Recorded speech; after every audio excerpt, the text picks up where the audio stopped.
L'entrepreneuriat au cœur de la jeunesse congolaise, l'entrepreneuriat comme issu de ses cours, comme issu des survies, l'entrepreneuriat comme mode de vie. Alors, pour ces nouveaux numéros de votre magazine Actu Business, fidèles internautes, bonjour et bienvenue à ces nouveaux numéros. Comme vous le savez bien, ce magazine qui fait la promotion de l'entrepreneuriat, du management, en bref, du business dans sa globalité. Et pour ces nouveaux numéros, nous allons une fois de plus mettre l'accent principalement sur l'entrepreneuriat, mais plus particulièrement dans le domaine de l'innovation. Et pour en parler, je ne suis pas seule, je reçois pour vous une femme battante, si on doit le dire ainsi, une femme entrepreneur à la personne de Madame Priska Makila, avec qui nous allons échanger. Madame Priska, bonjour et bienvenue. Bonjour Madame Jemima, merci beaucoup. Comment allez-vous? Je vais très bien, merci. C'est une première fois pour vous de passer en revue sur les antennes des Congo Buzz Télévision. Quelles sont vos impressions? Comment vous sentez-vous par rapport à ces magazines? Eh bien, c'est une première fois. Je me sens très à l'aise. D'abord, merci pour l'accueil. Vous êtes très gentil. Je vous en prie. Alors, je me sens vraiment à l'aise. D'accord. Comme je l'ai dit tantôt, nous allons mettre l'accent sur l'entrepreneuriat, mais plus particulièrement dans les domaines de l'innovation. D'abord, les mots innovation, ça vous dit quoi personnellement? Qu'entendez-vous par innovation? Alors, personnellement, pour moi, l'innovation, c'est l'introduction d'un nouveau produit dans le marché. D'accord. Donc, avec des mots un peu plus simples, c'est que lorsque on emmène une nouvelle chose dans le marché, c'est ça que j'appelle l'innovation. D'accord. Alors, l'innovation, on doit les classer comme étant de l'entrepreneuriat, comme étant un commerce, ou les classer, ou les situer particulièrement? Pour moi, l'innovation, c'est un pas vers l'entrepreneuriat. Parce que lorsqu'on innove, on apporte quelque chose de nouveau pour nous. Alors, c'est déjà un pas vers l'entrepreneuriat. Tu innoves, tu apportes quelque chose qui est nouveau et tu dois prendre soin de cette chose, faire en sorte que la chose soit connue de tous. Alors, c'est ça, en fait, l'entrepreneuriat. Si on doit les dire, ça touche les deux, et les commerces et l'entrepreneuriat. Les deux, en fait. D'accord. Sinon, sur base de quoi vous innovez? Est-ce que vous partez soit d'un problème, d'un besoin? Comment vous faites? Moi, personnellement, je suis partie d'un problème. Un problème de la société. Un problème que j'ai observé dans le quartier. Parce que vous avez innové? Oui, nous avons innové. Dans quoi? Dans la technologie, si je peux le dire. En faisant quoi concrètement? En faisant une logette intelligente. Ah bon? Voilà, une logette intelligente qui vous épargne le contact manuel avec votre logette à la maison. D'accord. Une personne qui se trouve par exemple dans la cité, qui ne maîtrise pas très bien le mot, qui entend logette intelligente. Comment comprendre? C'est là où, en des termes clairs, c'est quoi une logette intelligente? D'accord, madame. D'abord, naturellement, chez nous, nous avons tous des logettes. Okay. Donc, tout le monde sait ce que c'est une logette. C'est là où le courant arrive et ça se partage dans la maison, si je peux le dire de cette façon. Alors, une logette intelligente, c'est en fait une logette comme celle que nous avons à la maison, mais seulement que celle-là, elle est intelligente parce que elle fait automatiquement tout ce dont quelqu'un est censé faire. Mais elle le fait automatiquement, elle le fait seule. De quelle manière? De quelle manière? J'explique. Lorsqu'il y a coupure d'électricité chez vous à la maison et qu'il y a rétablissement sur une autre ligne, nous allons pour toucher et changer de phase, échanger des lignes. Voilà. Alors, la logette intelligente, elle passe directement. Lorsqu'il y a coupure d'électricité et qu'il y a rétablissement, elle passe de la phase où il n'y avait pas l'électricité à la phase où il y a l'électricité. Elle passe automatiquement. Et lorsque les 3 phases qui arrivent dans notre maison ont de la tension, donc les 3 phases ont de l'électricité, alors les charges de la maison sont partagées sur les 3 phases. Ça vous épargne aussi les surcharges, ça vous épargne des brûlures des fils. Non seulement ça, notre logette est munie d'une application Android. Une application Android qui vous aide à contrôler l'électricité de votre maison à distance. Donc, vous pouvez appuyer sur un bouton qui donne l'électricité à la maison ou arrêter. Et l'application vous donne la possibilité de voir la température de votre logette, l'humidité de votre logette et le 3 tensions de votre logette. En voyant la température de votre logette, vous contrôlez la logette. Parce que lorsqu'elle chauffe, souvent chez nous à la maison, lorsque la logette chauffe, il faut que quelqu'un soit à la maison pour voir ça. Pour voir que non, il y a la fumée qui sort. Mais avec notre application, notre logette intelligente, lorsque la logette commence à chauffer, Elle vous envoie un message dans le téléphone pour vous dire que la à logette travers chauffe. l'application. Voilà. La logette chauffe, il faudrait arrêter. Et si vous êtes loin et que vous ne pouvez pas arrêter, la logette s'arrête automatiquement. C'est pour ça que nous appelons une logette intelligente. Ah bon, sinon, cette innovation, compte tenu de la logette intelligente, d'où vous tirez ça? C'est une motivation personnelle? Vous l'aviez vu chez quelqu'un, apprécié, et puis vous l'aviez juste façonné ou bien? Au fait, nous avons réfléchi, moi et mon ami, nous avons réfléchi par rapport aux problèmes qui arrivent chez nous à la maison. Je ne sais pas si ça vous est déjà arrivé. Deux fois, lorsque les gens partent pour changer des lignes, il y a des électrocutions qui arrivent. Ou bien quand le courant arrive et qu'il y a un mauvais contact, il y a les incendies dans la maison. Moi, une fois, j'ai perdu une amie comme ça. Elle était partie brancher son téléphone et puis, pouf, il y avait surtension. Elle est morte sur place. Alors, c'est par rapport à tous ces problèmes-là que nous avons réfléchi. Nous avons conclu de trouver une solution qui nous épargne, qui épargne nos familles de tous ces incendies-là.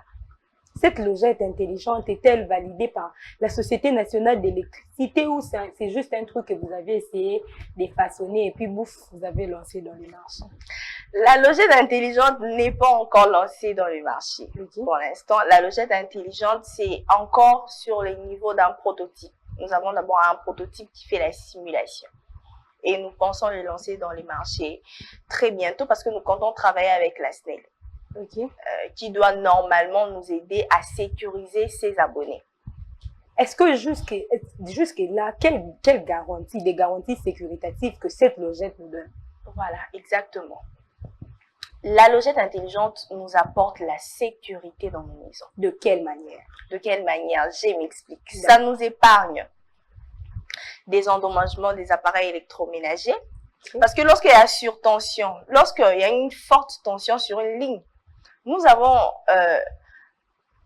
les ampoules qui se brûlent, nous avons les prises qui s'endommagent. Alors, grâce à notre logette, notre logette ne peut pas faire passer une mauvaise tension.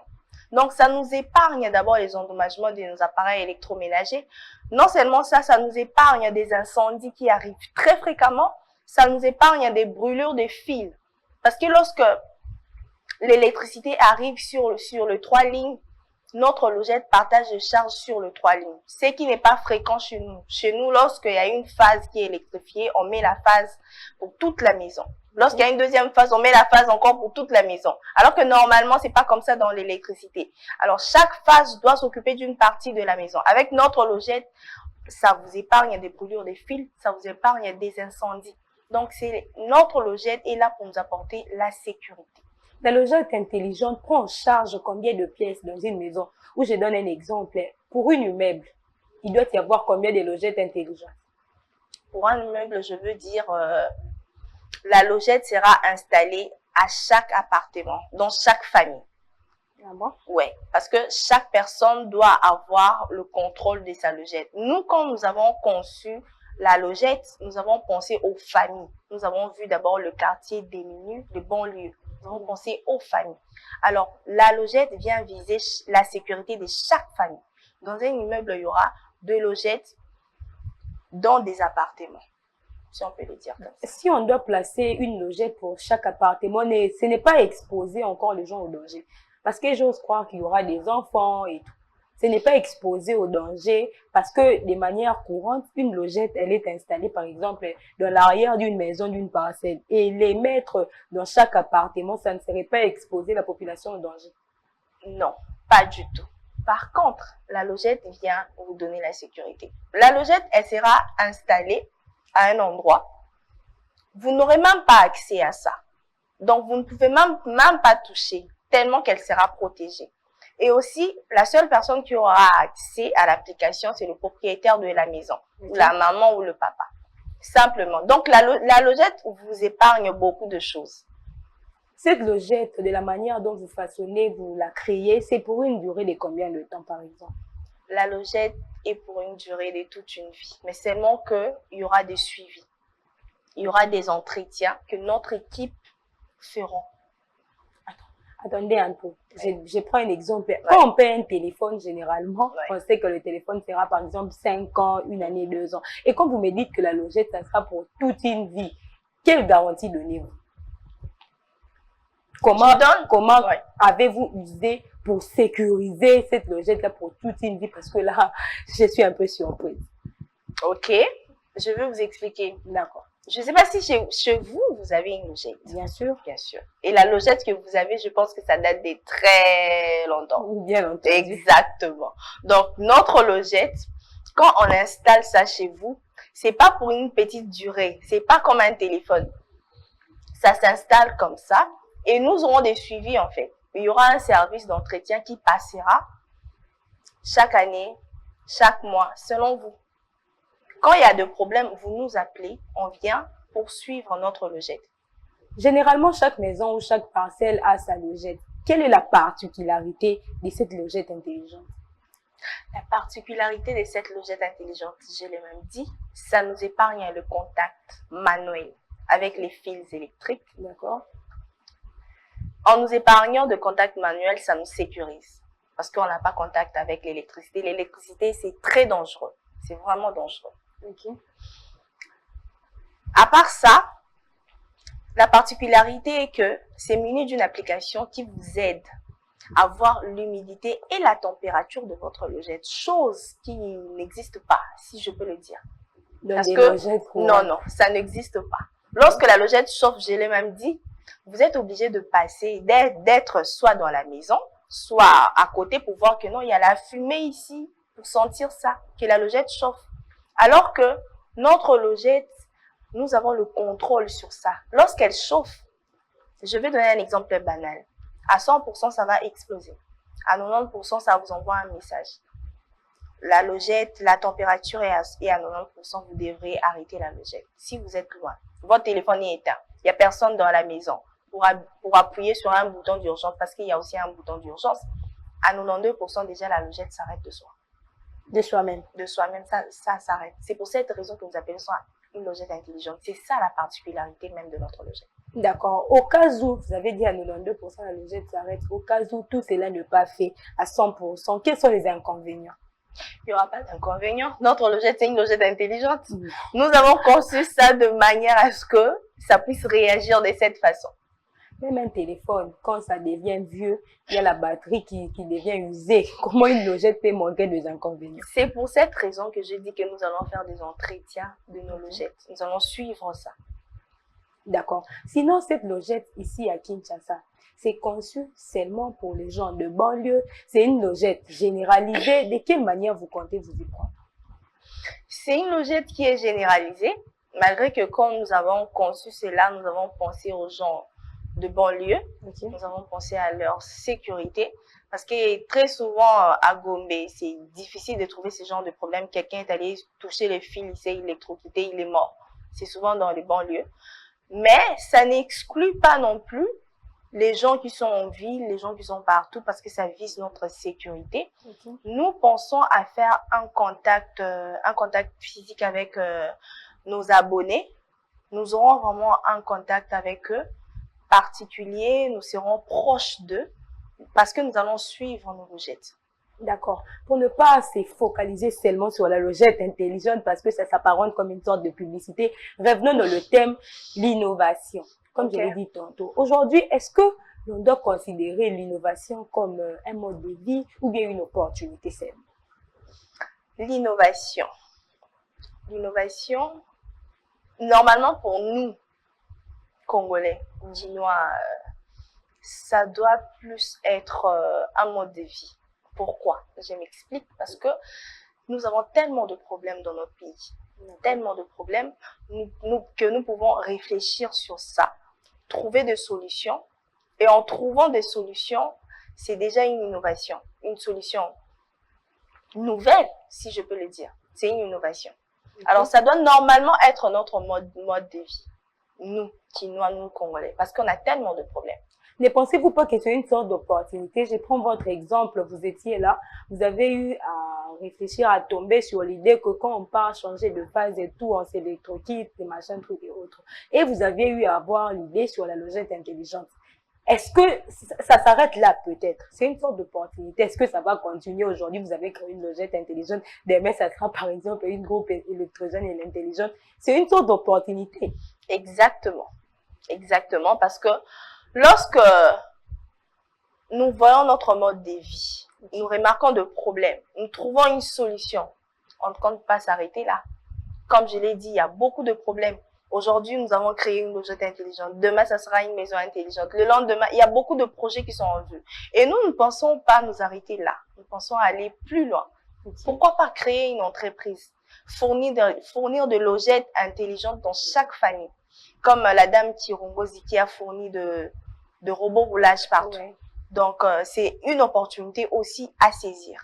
Entre guillemets, on aurait dit que ça serait une lèvre d'une autre personne et vous avez eu juste à chipper. Est-ce que c'est pas le cas avec la logette intelligente? Non, une personne a laissé l'idée inachevée et vous venez, vous recollez les morceaux et pouf, vous lancez. Non, ce n'est pas le cas. Je peux vous rassurer.